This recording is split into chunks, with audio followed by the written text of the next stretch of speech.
Sounds great. Yeah. Right then, off we go. Good morning, folks, and I hope you had a lovely start of the year. We are here on this Friday, the 9th of Right. January, and today we have an old friend who has been with us before, but will now continue again. And I know we're in for an interesting hour or so. And it's his friend Martin Smith, and his title is On Assignment, A Foreigner in Many Lands. Martin. Oh, good morning. Well, Thank you very much for inviting me to be with you again. And obviously, I send all my very best wishes to everyone for the year we are currently in, which doesn't look very inspiring at the moment, but here's hoping.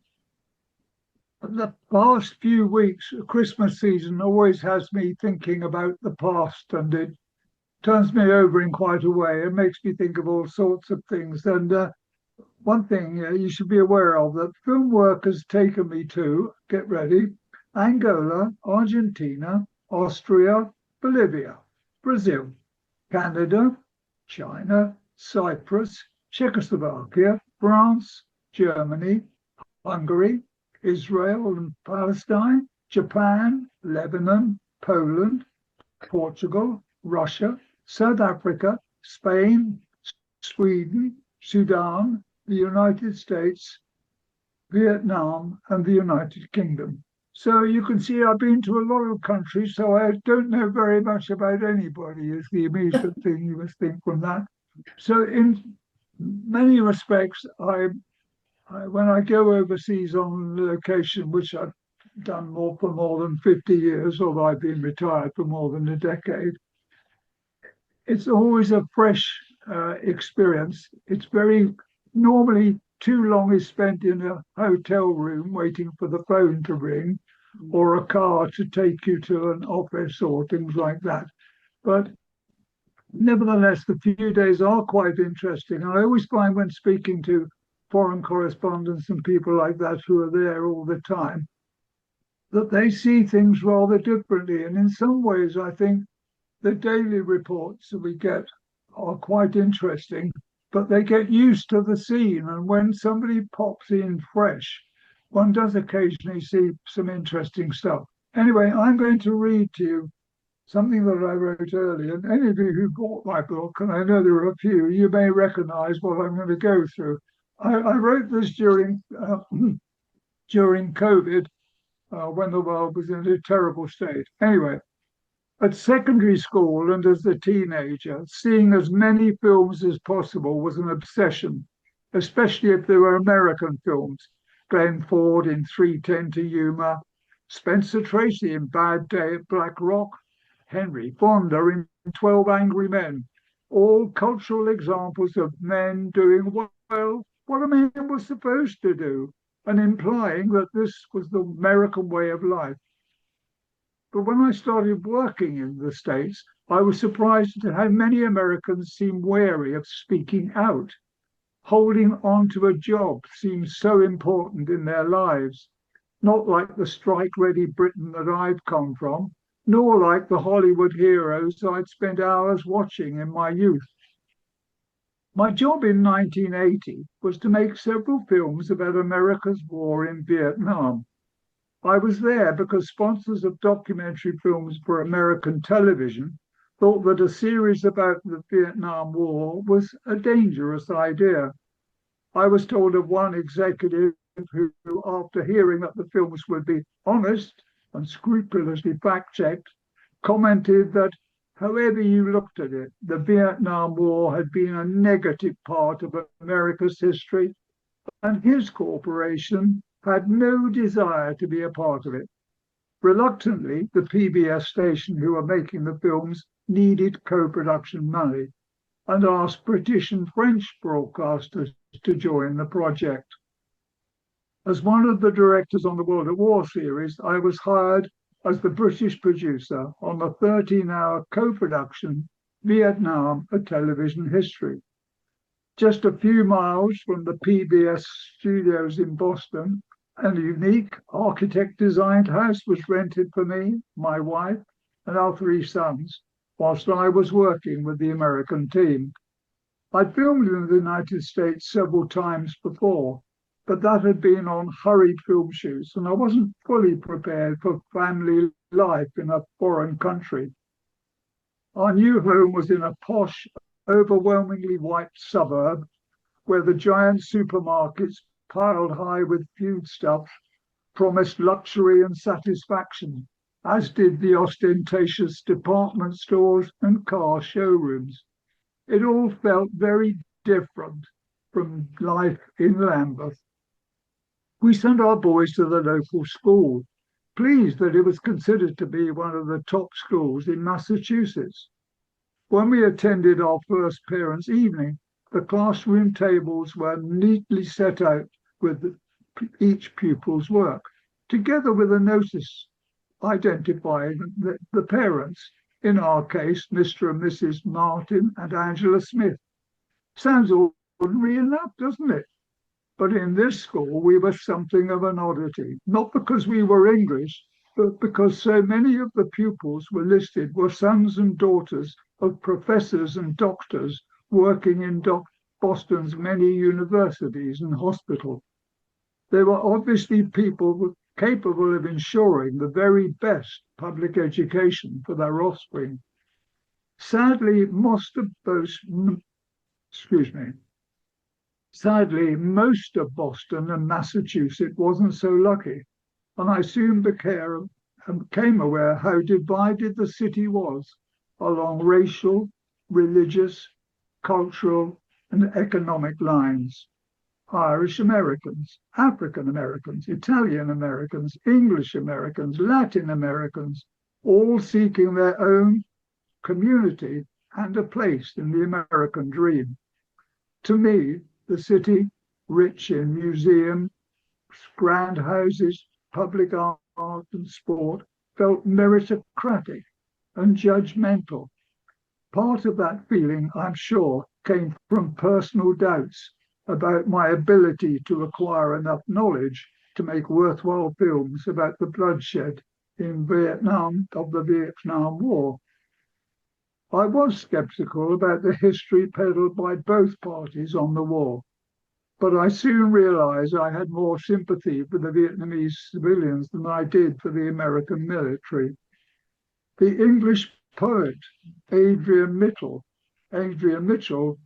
had penned thoughts that cut into me.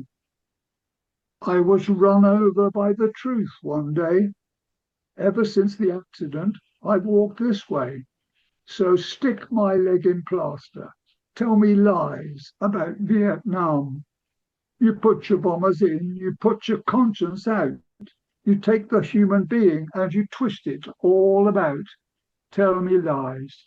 Tell me lies.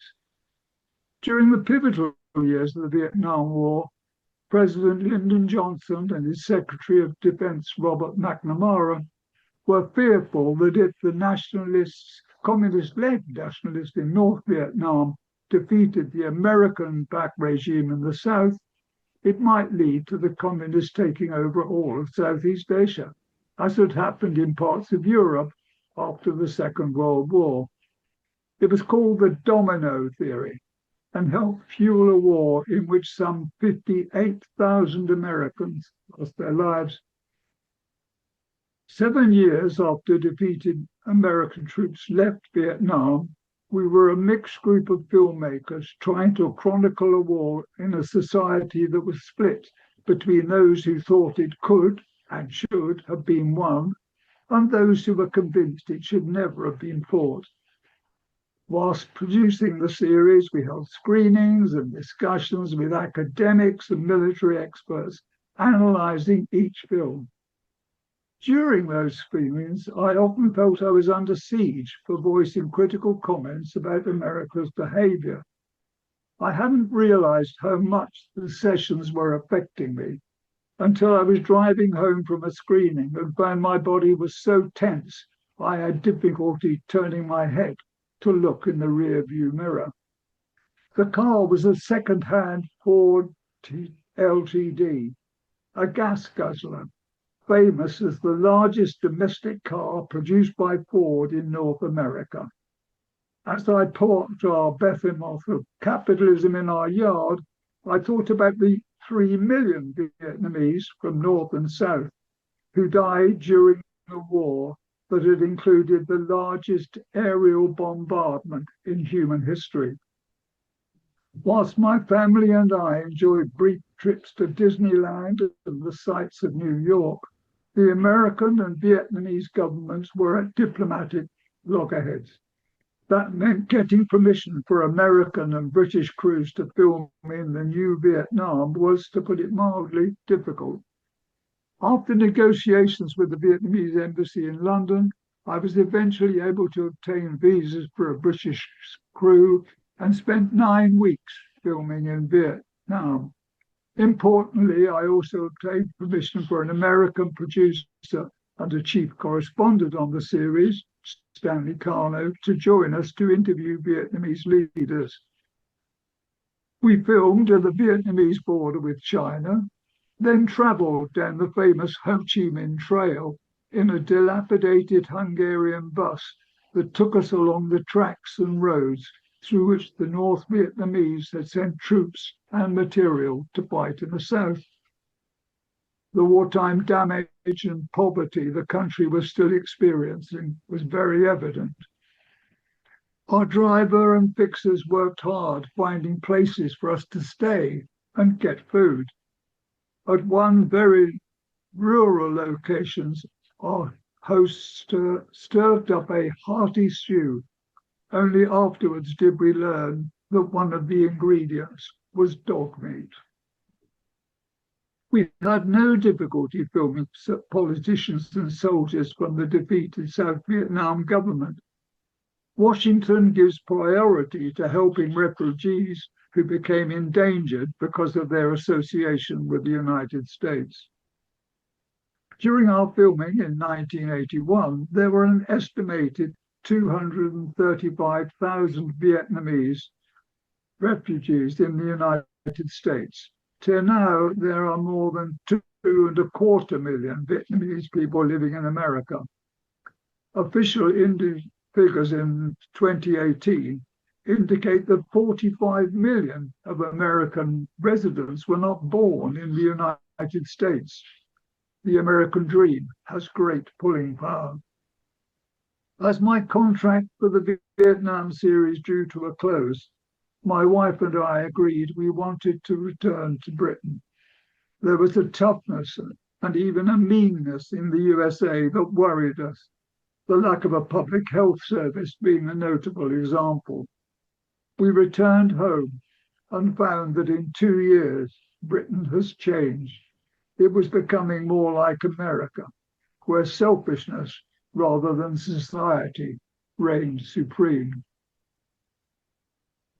As our NHS and 1 million children lived hungry lives, that's what I was saying way back during the COVID crisis, and it hasn't changed much, has it? Anyway, then the Americans who engineered so many battles in Vietnam are now dead.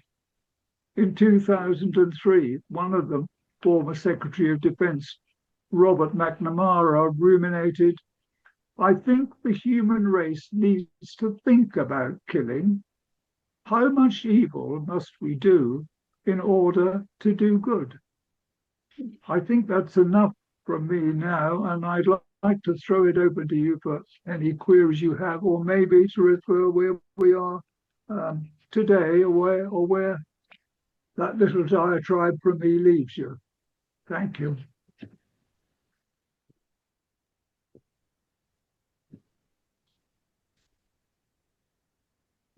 Just checking I'm not muted. All right, have I sent you all to sleep? I'm terribly sorry. I don't think anyone's listening. No.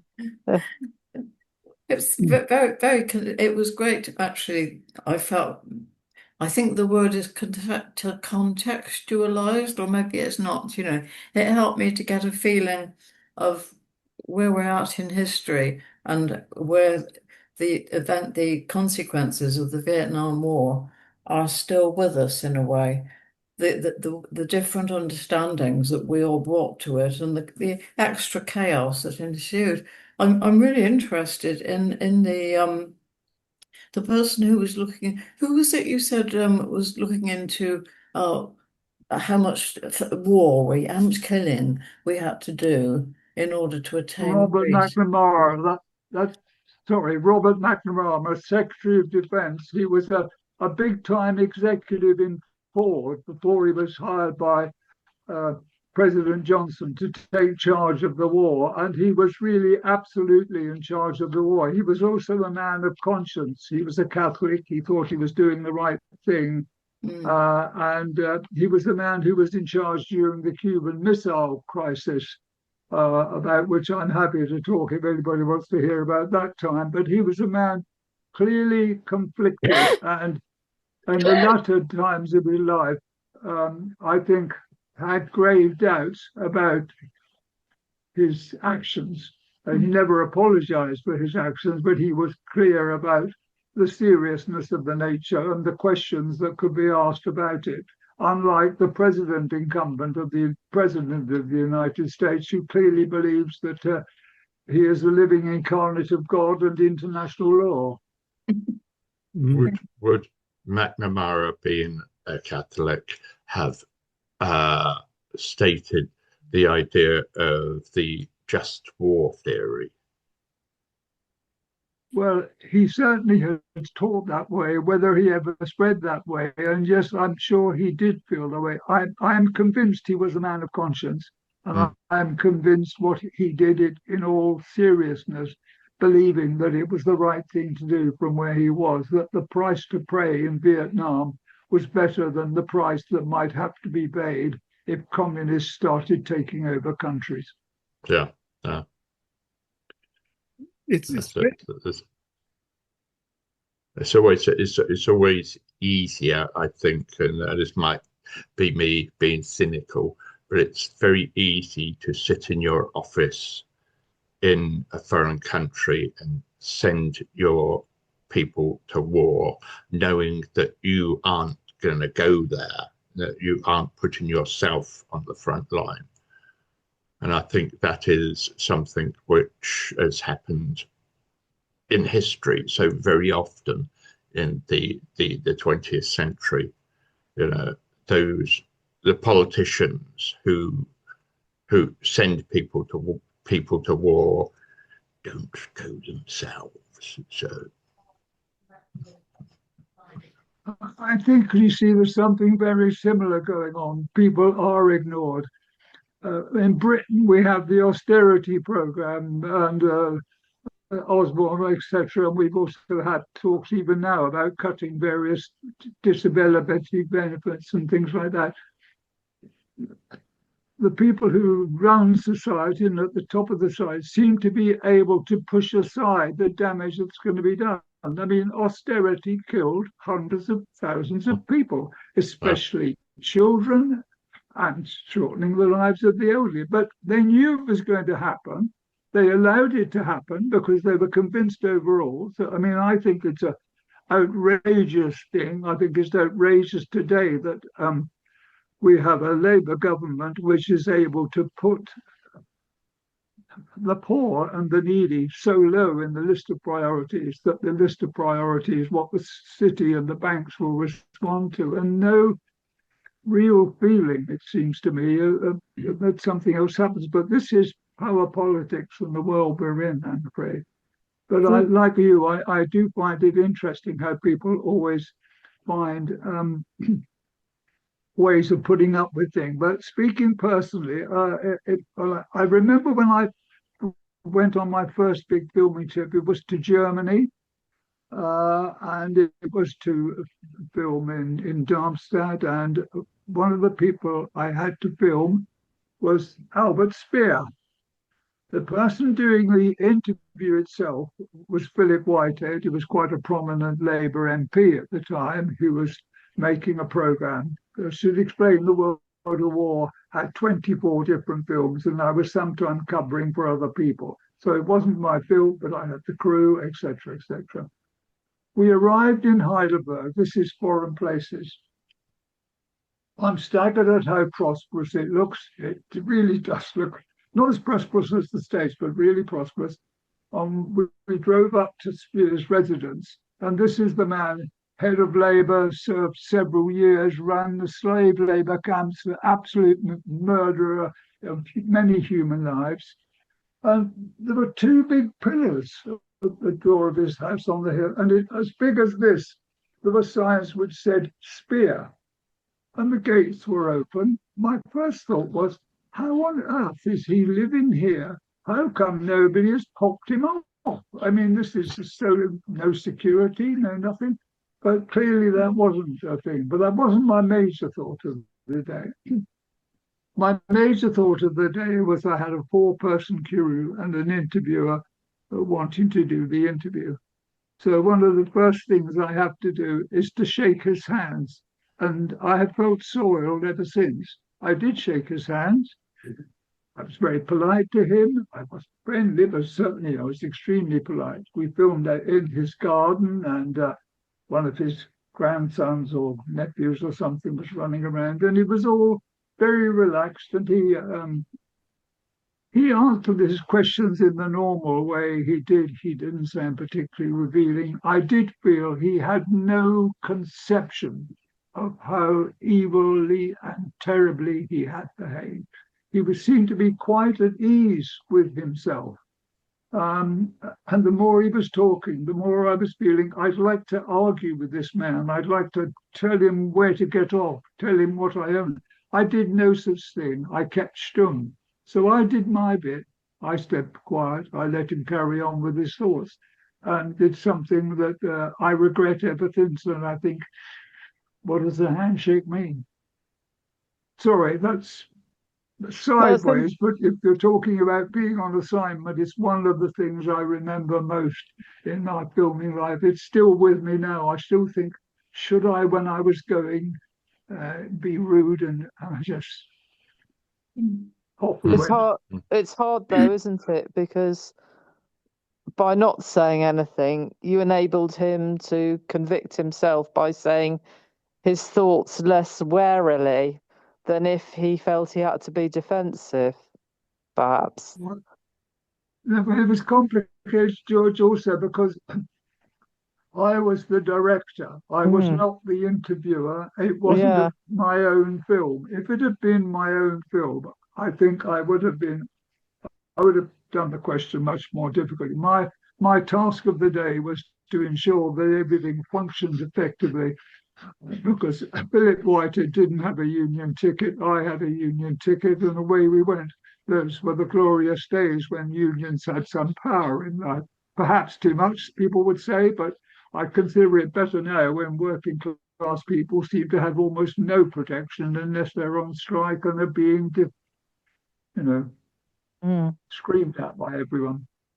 Well, going back to your earlier point about the present Labour Party, I mean, it does seem that increasingly, maybe it happened in the times of kings as well, but I noticed that they just seem to listen to their own people, so they get told what they want to hear. But are we getting to a state where it's actually impossible to run a Labour government in a capitalist society, which has got even more capitalist than it did in the 60s and 70s? Is it getting increasingly, what the Labour government trying to do at the moment, run the country as best as they can without it collapsing, but it's actually impossible, even more impossible, to try and run it fairly than it was before? Well, I mean, my disappointment with the Labour Party is vast, but I left the Labour Party, having been quite active in it during the first Blair administration. So I feel a bit different. I mean, I think we're going away into internal British politics at the moment, but which I don't really. I feel so miserable about. I could prefer to pass and maybe tell you a little bit more about how I feel about international crises and things. I'd like to go on to the Cuban Missile Crisis, which I filmed as part of the Cold War series. I was the executive producer and made several films, a 24-hour American and British series on the Cold War, broadcast here by the BBC for Jeremy Isaacs. Anyway, I remember John F. Kennedy in his inaugural speech saying, "Let every nation know, whether it wishes us well or ill, that we shall pay any price, bear any burden, meet any hardship, support any friend, oppose any foe, in order to assure the survival and success of liberty." The words "pay any burden, pay any price" worried me. Was this brandishing of America's nuclear weapons a threat, a warning, or both? In 1961, as part of a Committee 100 demonstration against the nuclear arms race, I sat down in front of an American air base and refused to move. I ended up in prison. 2 months later, in February 1962, I was released from Stafford Prison and needed to get a job. It was the time of full employment, and I didn't expect many difficulties. An early interview with the director of a company that manufactured film spools and joiners went very well, with a warm welcome and smiles. I was asked about my recent whereabouts. I answered truthfully about my conviction as a ban-the-bomb protester. The smiles disappeared. The interview was over, and I was shown the door. It wasn't the only occasion.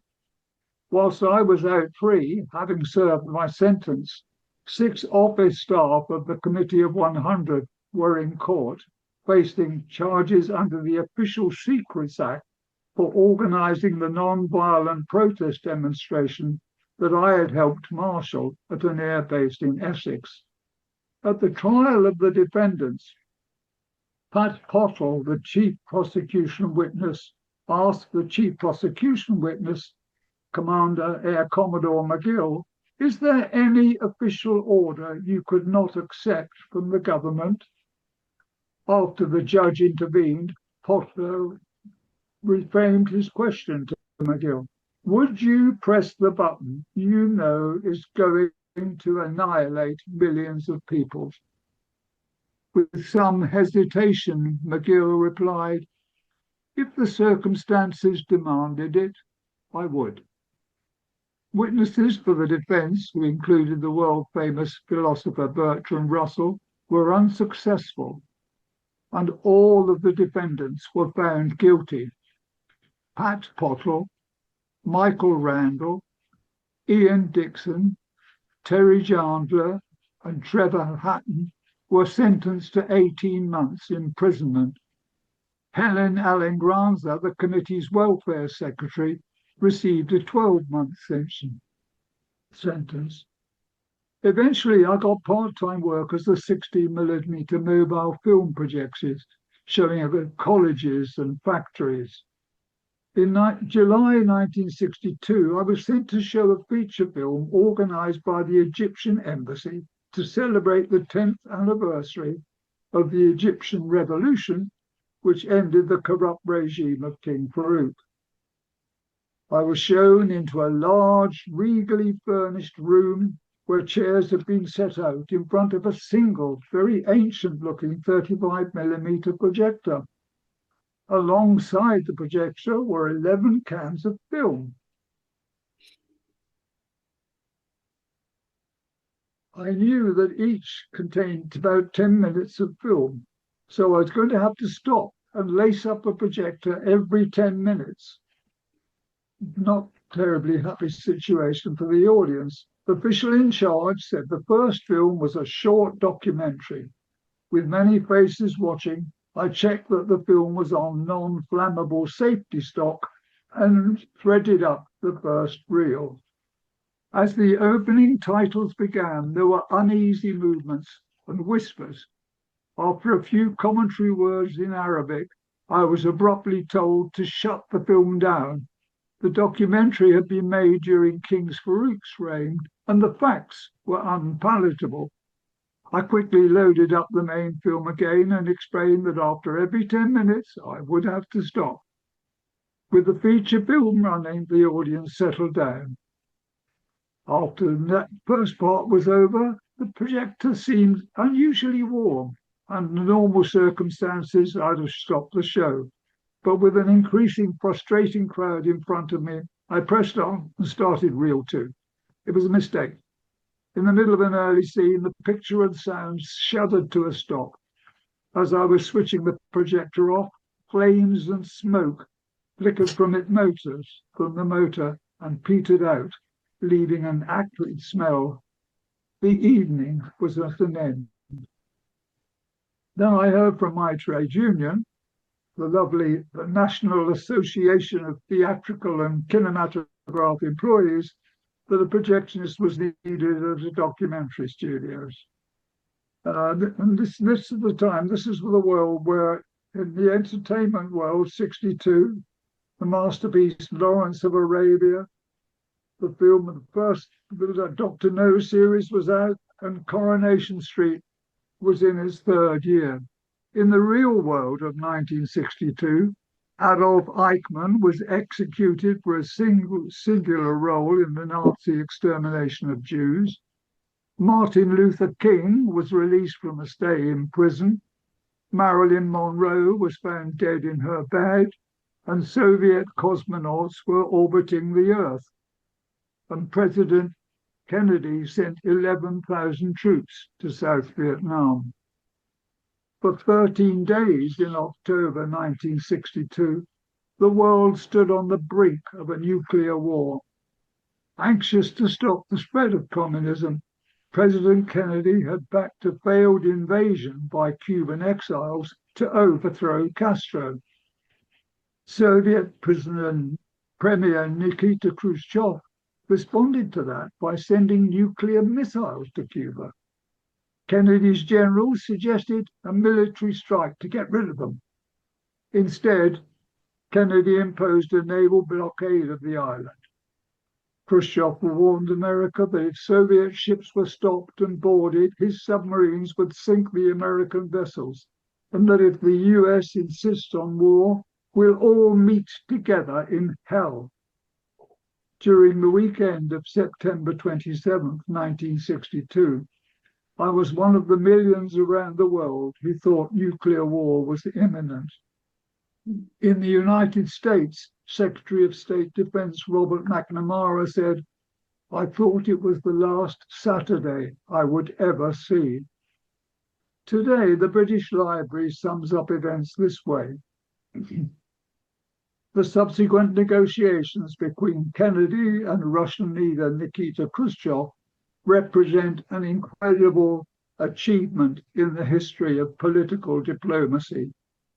Khrushchev was persuaded to withdraw all weapons from Cuba in return for the removal of US missiles from Turkey and a promise not to invade Cuba. Life returned to normal. In 1963, President Kennedy, who 2 years earlier had said, "Pay any price, bear any burden," had a new message. Total war makes no sense in an age when great powers can maintain large and relatively invulnerable nuclear forces and refuse to surrender without resource to those forces. It makes no sense in an age where a single nuclear weapon contains almost 10 times the explosive force delivered by all Allied air forces in the Second World War. It makes no sense in an age when the deadly poisons produced by a nuclear exchange would be carried by wind, water, and soil to the far corners of the globe and to generations yet unborn. In the same speech, he also said, "The United States, as the world knows, will never start a war." It seemed to me there are possibly some lessons in that last sort of, anyway.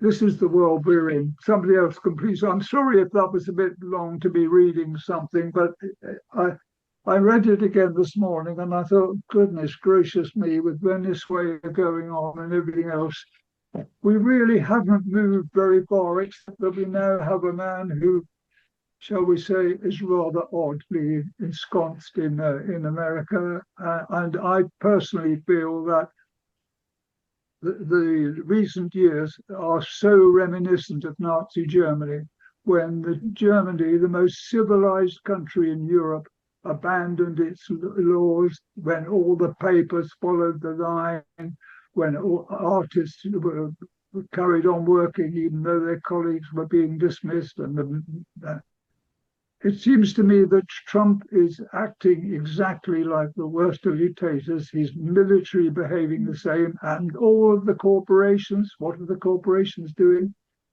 They're lining up behind him, and he's already got a Supreme Court, which is very keen on doing his bidding whenever possible. And I actually think the situation is very, very, very dangerous indeed. And I don't know what the hell to do about it. Agree. And it could actually be even more dangerous than the past, because the communications spread faster and surveillance is more whatever, and it seems to be happening in more countries at the same time. They seem to be intent on exporting it to as many European countries and South American countries as they can. I find it very, very worrying. Yeah, well, I mean, it is a. I'm sorry if I've moved us away too much of what was along the brief, which is to talk about foreign locations. And I would like to say what I tried to impress at the start, that foreign correspondence, especially people like me who goes in with a film crew for a brief period of time, and the radio reports you get, it is extremely difficult to really get the feeling of a society, but I found it frequently disturbing. The most disturbing two places for me, one was Argentina, which was in the midst of a regime which would turn absolutely terrible. And when we went there, and I was sent there to do a program with reporter John Fielding about inflation in Argentina, which is incredibly high, 100% and more. And so we went there to do that. When we were there, we found that 300 people had disappeared from a factory in Rosario, and they'd been just taken away by the army or by someone. Habeas corpus wasn't working. And actually, I realized I was in a country in near civil war, where the police were in control in the streets, and it was really very bad. And you can't do much about that.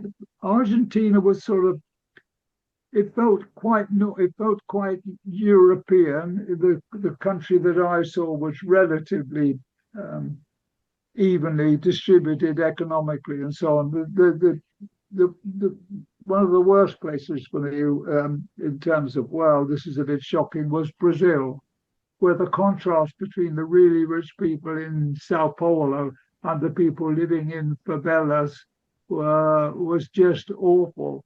And that brought me to one other thing, which as a foreigner is quite interesting. I can't take coffee. I was working as a film editor, working late into the night, and overdosed on coffee, and I absolutely hate coffee, and I turned it aside. But the only thing that people in a favela could offer you, they wanted to offer you hospitality, was a cup of coffee. And it's the only time, so every time I was taking and masking, I hope, and putting up a good performance of being grateful to have received the coffee. But the truth of the matter is that these were people living in a favela. By that I mean a paper and tin shack with no facilities and everything else.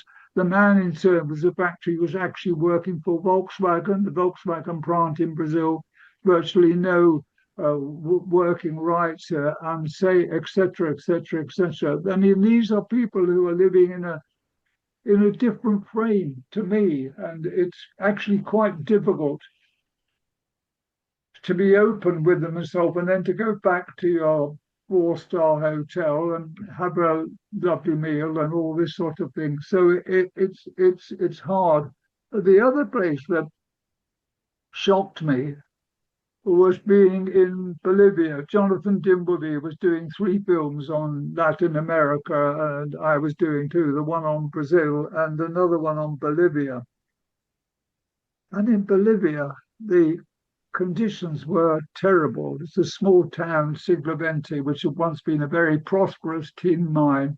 The tin mine was almost worked out and things were getting bad. Generally, the situation was that the life of a Bolivian tin miner was 37 years. TB and emphysema grabbed them. And in this particular village, it was TB that was the real killer. And we were filming with one family with a Bolivian miner whose brother was in hospital with TB. He himself was very, very bad. And it was just so awful. You just think that this is supposed to be the 20th century, things would be okay. I mean, I was truly shocked. I was ashamed, in fact, of being there and the condition that I was in. I mean, it was just it's easy to or easier to deal with something like famine. I mean, one of the embryonic famines in Sudan. Again, it was with Jonathan. I was in Sudan, and that didn't worry me in quite the way it did. It should have done. I mean, people were starting to die, but it was the ordinariness of people living and the awfulness of people, the lives that people have. It's so grim out there. It really is in so many countries. It is so grim. It was then. I haven't been into any of these locations for more than a decade, so maybe capitalism has improved it beyond belief. I hope so. Well, Martin, and a question now which might be a little contrary to others.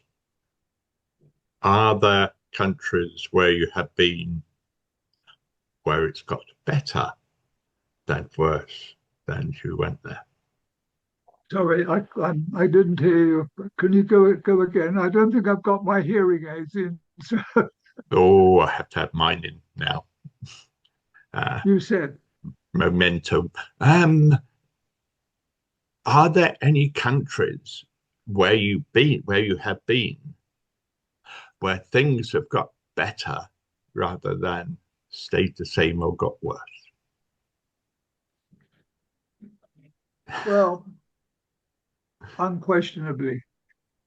I was in China. I don't know how to end that. I was in China when it was, they just started the economic change from the Rice Bowl being a society where everybody was guaranteed their food and so on. They were walking supposedly with the Communist Party to a bright new economic future.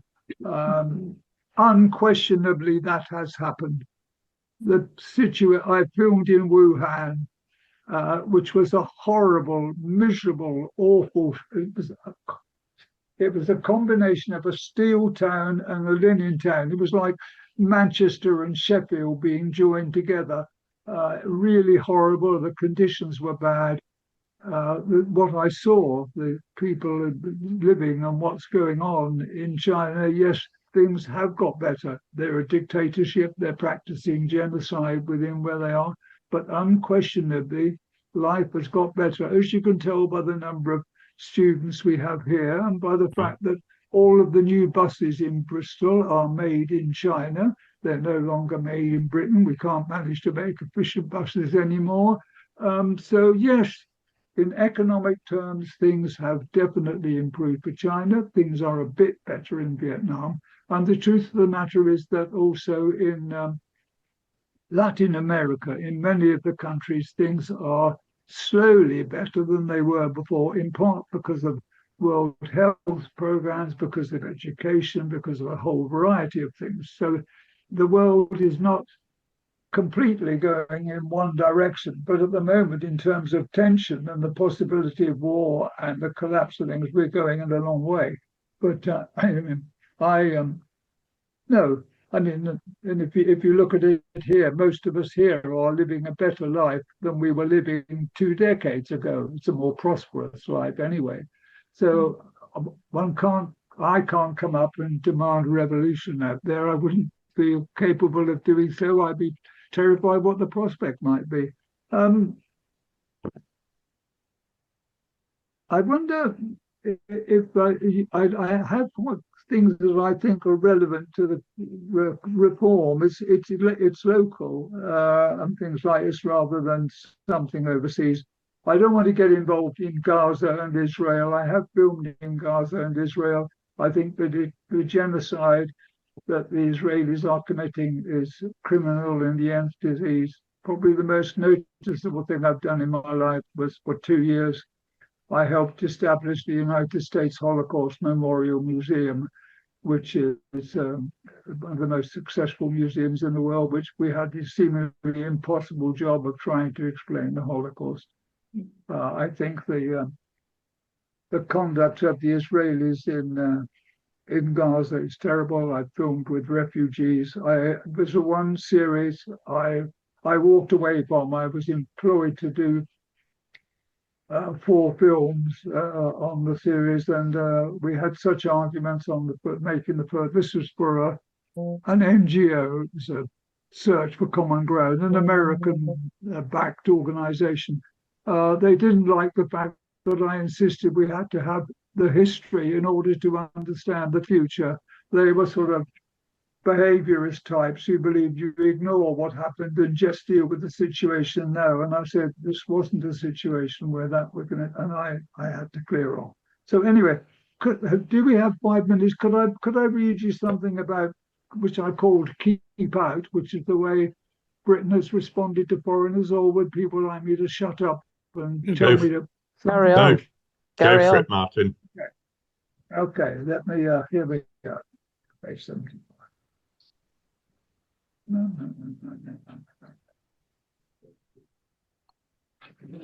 Okay.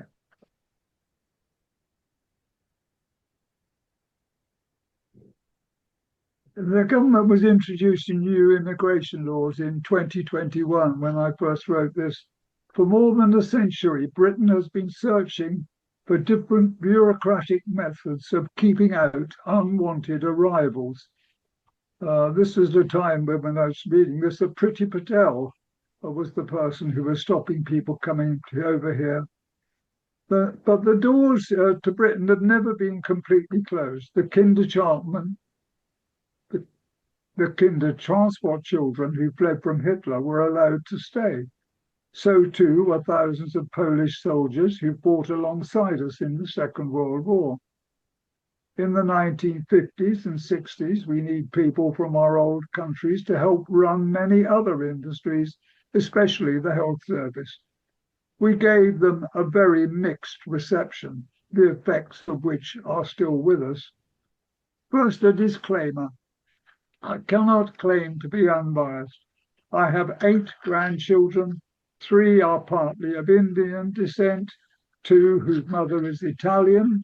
I love them all. That and my personal experiences undoubtedly influence my thoughts about acceptance, identity, and Britishness. Some of them are very somber. In the 1880s, the Jewish population in England numbered some 80,000. Over the next 2 decades, their numbers more than doubled, with the arrival of some 120,000 Jews escaping from anti-Jewish violence in Eastern Europe.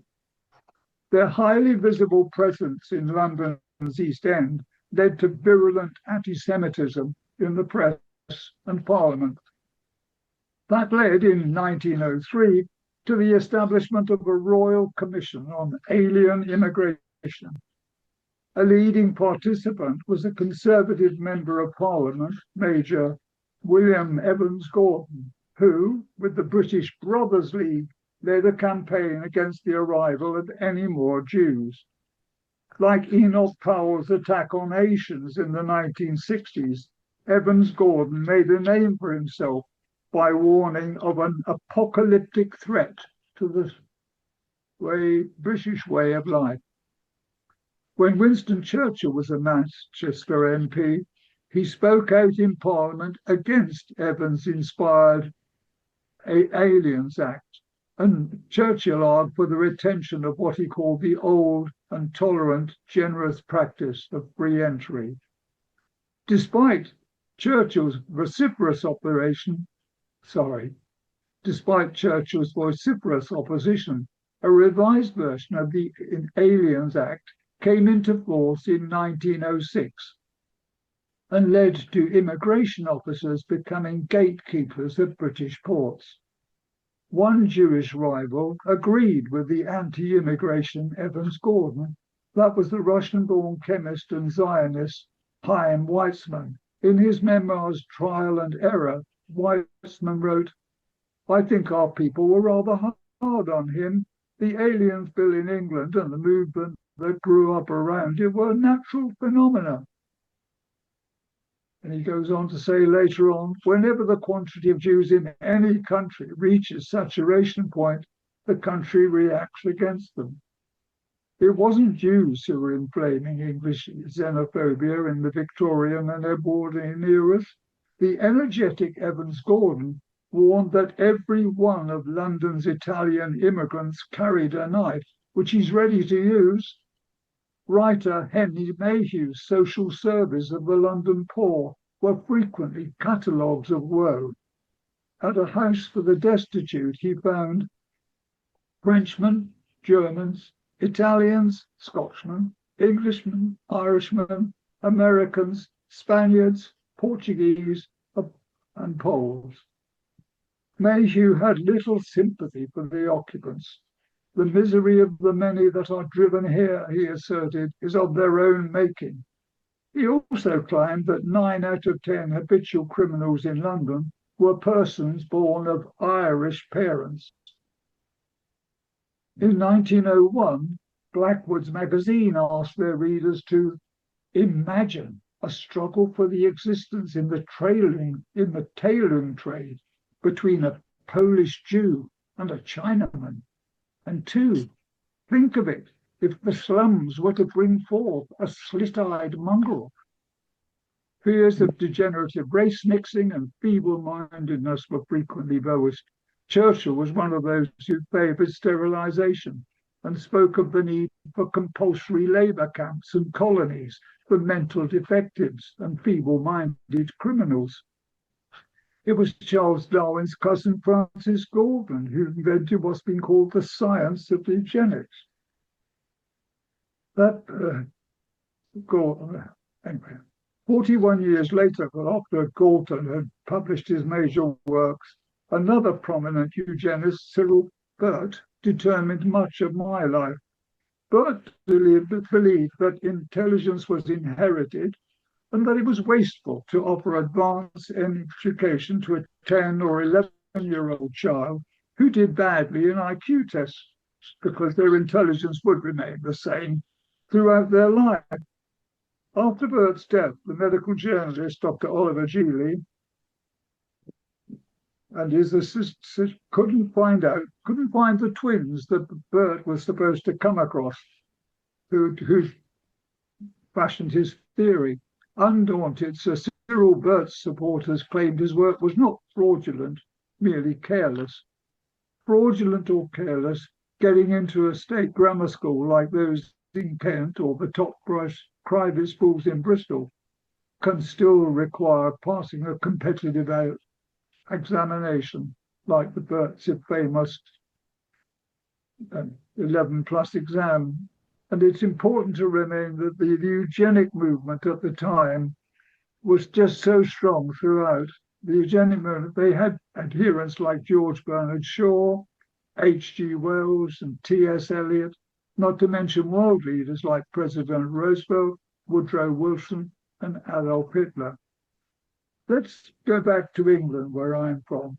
In 1908, the novelist D.H. Lawrence wrote to a friend, "If I had my way, I would build a lethal chamber as big as the Crystal Palace, with a military band playing softly and a cinematograph working brightly. Then I'd go out in the back streets and the main streets and bring them in, all the sick, the halt, the main. I'd lead them gently, and they would smile me a weary thanks, and the band would softly bubble out the Alleluia chorus." In her 1915 diary, the novelist Virginia Woolf described some people she'd seen whilst out walking. "We met and had to pass a long line of imbeciles. The first was a very tall young man, just queer enough to look at twice, but no more. The second shuffled and looked aside. And then one realized that everyone in that long line was a miserable, ineffective, shuffling, idiotic creature, with no forehead or no chin or an imbecile grin or a wild, suspicious stare. It was perfectly horrible. They should certainly be killed." We don't go on anymore.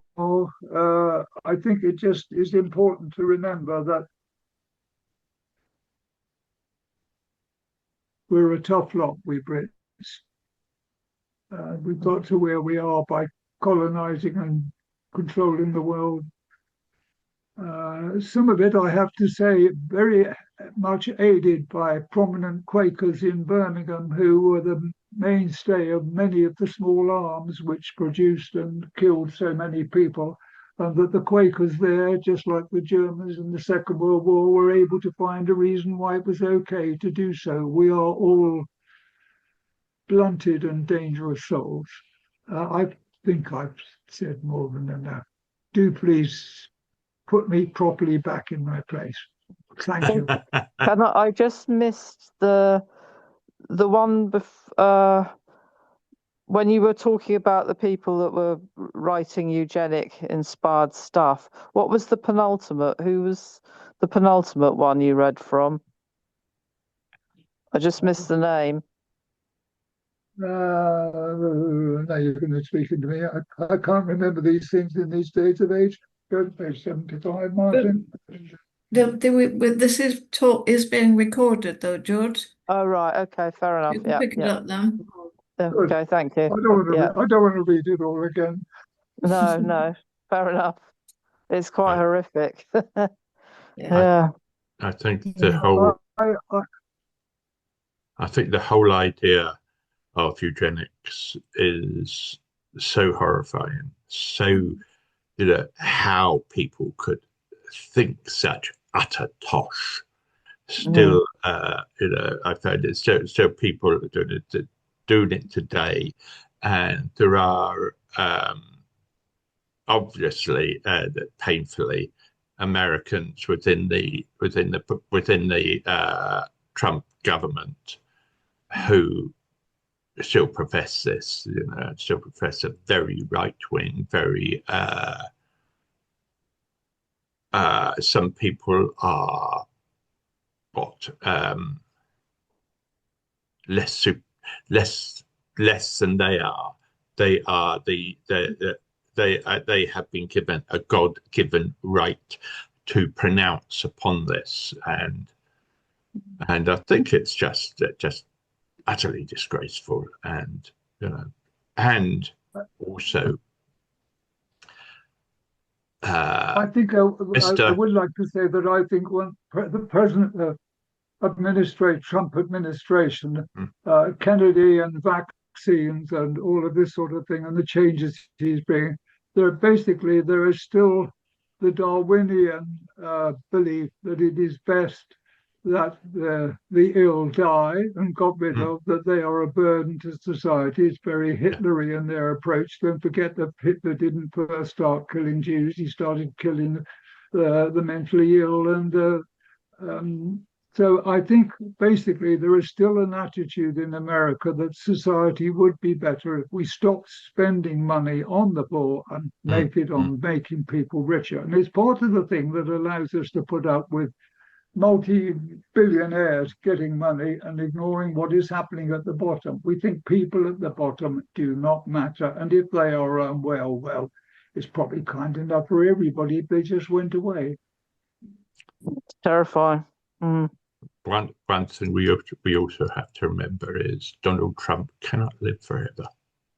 He'd like to, but he is in extremely poor health at the moment. You could see that when he goes on a rant, or you can see that if you look at his hands or his leg or his ankles. They are in a terrible state. You know, the man is physically falling to bits. So But I fear he cannot last too much longer. I actually fear the people behind Trump more than Trump. Hmm. I feel Trump is their useful vote catcher who they will allow to take centre stage until he becomes an embarrassment to them. But I feel that, you know, he's a dangerous narcissist, but the others are more sort of clear-headedly evil and reductive than he is. And I fear them even more, to be frank. Sorry to be grim. I mean, maybe it would be easier for America to vote against people that aren't Trump, perhaps, because they lack, you know, people, you know, some of them lack charisma, but they're actually more hardline than Trump is. You wanted to get in, David? Yeah, so just, let's finish on Trump. It's an observation from what you've this sort of the whole picture that you've set out for us, Martin. If there was a conclusion to be made from my side, it's that you've had a really rich life, and that by being able to be the observer in so many places, it enriches your life and your worldview, and you share that with other people as well. And you know, lots of reflections, you know, because you're certainly not just on Trump. You go back as far as Speer, so we're talking 100 years of incredible, 100 years of craziness in the world, and yeah, it's just a remarkably broad view. And some, as you were talking, I've lived in America, and your observations on the society that you make from going there, very, very insightful, and illuminated my own experience of being there. And similarly with some of the other places. So yeah, really, really fascinating world experience, Martin. Thank you so much. Thank you for listening to me. And particularly, I can definitely resonate. America as the sort of the American dream that where people want to be there. I went and worked there, and there was a huge queue of people around the immigration building, and they were Vietnamese boat people, and I got swept in because I was a European techie, and I got into America very, very easily. But I saw the wealth of the society, but also poverty, and also the meanness that you mentioned. And it's no surprise to see that emerge on the world stage in a sort of more manifest form many years later. I also found it, Martin, really good to be reminded of all those things that one knew about, but just to place them in the context again, because sometimes one's mind doesn't mean to, but it's the sort of things go further back and in your memory than they should. And it was really good to hear the sort of more of the chronology again of all of those things happening. So thank you. It was very enriching. Any more comments, friends? If you'll excuse me, I would like to bow out. I have a busy day, which I won't bother to deal with. But David, I would just say that with the end of my time of 2 years on the Holocaust exhibition, I was asked for the internal use what I had to say at the end of it, what were my thoughts at the end of it. And they were: trust no one, love your neighbour. That's where I'd like to leave it. Thank you. Lovely, thank you. Thank you, everyone. Thank you, Martin. Bye-bye. Bye. Thank you very much. you. Thank you. Okay. Thank you very much. Before you all go, the next week we have, it says getting his bit of paper together. Kester, is that the right name? And Joanne Harris and Helen Chambers, who will be speaking on something called Peaceful Schools. Great. I, for one, would be very interested. Having worked in education for most of my professional life, I would be very interested in that one. Should be good. Yeah. Okay. Okay. Thanks for everybody. Thank you. Thank you. Thank you. Thank you. Everyone.